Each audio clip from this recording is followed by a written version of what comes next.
Hello everyone, welcome back to our YouTube channel. ಮೊಟ್ಟೆಯಲ್ಲಿ ತುಂಬ varieties try ಮಾಡಿರ್ತೀರ, but ಈ ಥರ ಮಾಡಿ ನೋಡಿ ಖಂಡಿತ ಇಷ್ಟಪಡ್ತೀರಾ.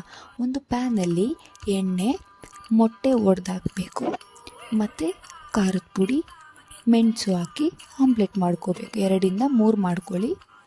ಮತ್ತು ಇನ್ನೊಂದು ಪ್ಯಾನಲ್ಲಿ ಸ್ವಲ್ಪ ಎಣ್ಣೆ, ಸ್ವಲ್ಪ ಸಾಸಿವೆ, 1 ಟೀ ಸ್ಪೂನ್ ಜೀರಿಗೆ, ಹಚ್ಚಿಟ್ಕೊಂಡಿರೋಂಥ ಈರುಳ್ಳಿ, ಕರಿಬೇವು ಹಾಕಿ ಈರುಳ್ಳಿ ಗೋಲ್ಡ್ ಫ್ರೈ ಬರೋವರೆಗೂ ಫ್ರೈ ಮಾಡ್ಕೊಳ್ಳೋಣ.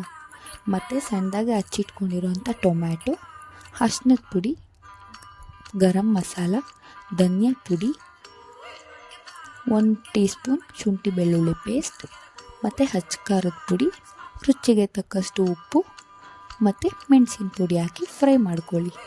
ನಂತರ ಮಾಡಿಟ್ಟಿರುವ ಆಮ್ಲೆಟ್ 2-3 ತಗೊಂಡು ಅದ್ರ ಜೊತೆಗೆ ಫ್ರೈ ಮಾಡಿಕೊಂಡು ಒಂದು ಪ್ಲೇಟಲ್ಲಿ ರೈಸ್ ಹಾಕ್ಕೊಂಡು ಅದ್ರ ಜೊತೆ ಸರ್ವ್ ಮಾಡ್ತಾ ತಿಂತಾಯಿದ್ರೆ ಆಹಾ ರುಚಿಯಾಗಿರುತ್ತೆ.